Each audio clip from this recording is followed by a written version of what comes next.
Okay, so after that, knight to g4 by Max, preparing for knight to f2, and now to defend this, at first glance, most of you will definitely opt for knight to h3, keeping an eye over this f2 square, but guys, that's a mistake because of queen to h4 check.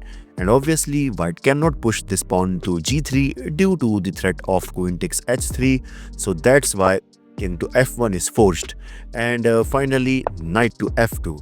Okay, but what if white decides to just slide his queen to e1 so that he can pin this knight? But guys, black can now go for this amazing sacrifice. Bishop takes h3, completely giving up this bishop. This is because if white decides to capture, simply queen takes h3 check, king to e2, queen to g4 check, and if king goes back to f1, then black will go for queen to f3.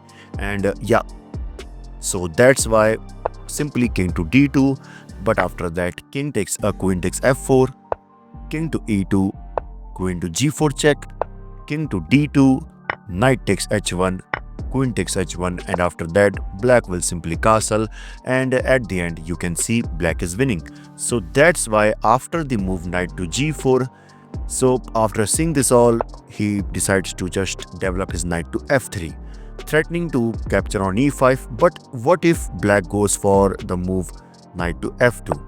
Yeah, which attacks this queen and this rook.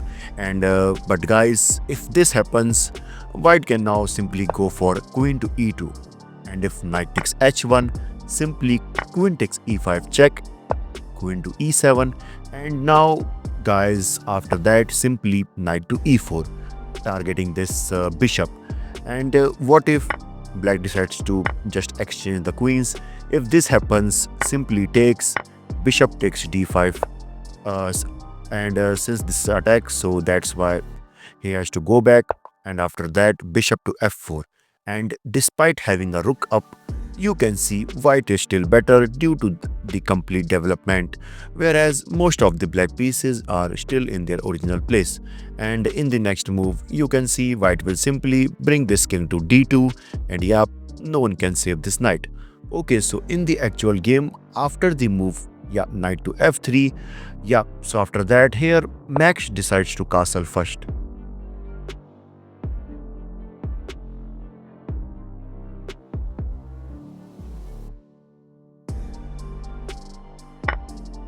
And after that he simply finally brings his knight to f2.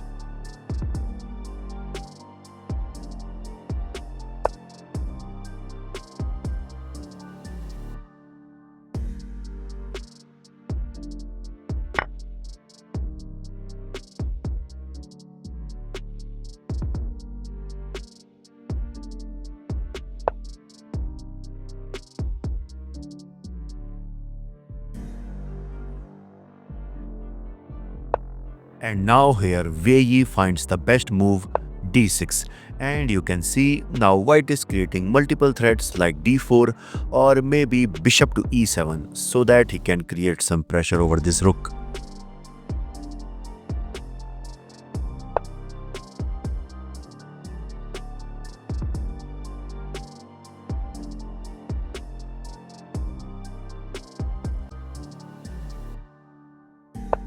And guys, now I have a question for you. What you will do as black now? And here most of you will like, bro, I will simply defend my rook to e8.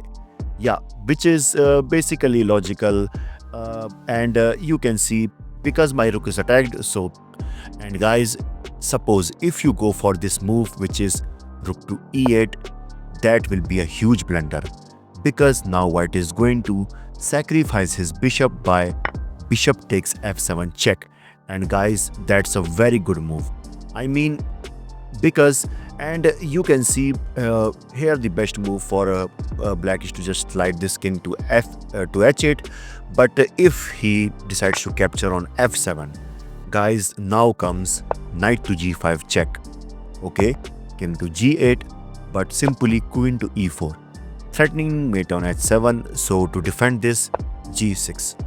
But now comes queen to c4 check, king to h8, and finally bishop to f6 checkmate. And guys, this is the crazy setup. or I can say a trap created by Wei Yi. But fortunately, after the move bishop to e7, here Max finds this all trap and he simply goes for knight to d7. And guys, now capturing this rook is not the best move for white, because after recapturing with the rook, you can see black will firstly capture this knight, and by this you can see black will be back into the game. So that's why after seeing this all, here Wei Yi decides to push e6, a good move attacking this knight. And now what's the best move here for black? Now I don't think you can spot this, because in this position here Max finds a very amazing move, which is bishop to a3. And most of you be like, bro, what kind of move is that? And yeah, we can see that after suppose knight to, yeah, basically let's suppose if white decides to capture on d7, simply bishop takes b2. Okay, bishop takes f8, bishop takes c3 check, king to f1, and since white is now threatening to play queen to e8, so to stop this, black is now forced to capture on f8 by rook takes f8. And after that, white can go for queen to e8 again, but simply queen to d8. Bishop takes f7 check, and obviously taking benefit of this pin, so that's why king to h8, and you can see that this game will be continued like this. But in the actual game, after the move bishop to a3, here white decides to capture on f7 with a check.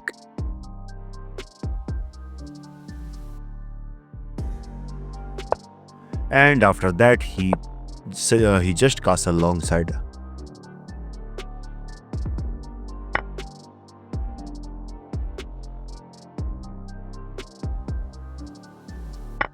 And now for black, it's better to start pushing these pawns, but instead he made a mistake by bishop takes f3. And that's a mistake because, as you can see, previously this bishop on g4 was creating a good pressure over this knight, and by exchanging it, now there is no more pressure on white. So that's why after takes, and now here queen takes a3 is obvious for black, but instead he goes for.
And yes, white can capture this rook, but there is no need, so he simply goes for f4.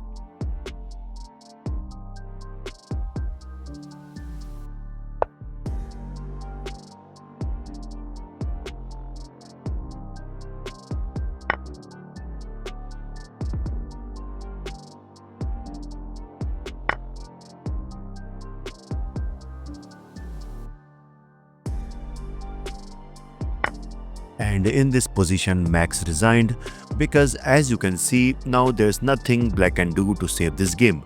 Let's suppose if this game continues like b6, queen to d6, h6, simply rook to e1, king to h7, rook to e7, queen to b8, queen takes b8, rook takes b8, rook to e8, rook takes e8, simply d takes e8 equal to queen. And yup, that's all. And I think this game reminds you of Mikhail Tal. Really, he played just like Mikhail Tal, the magician of Riga. This is your host Bison signing off. Bye bye.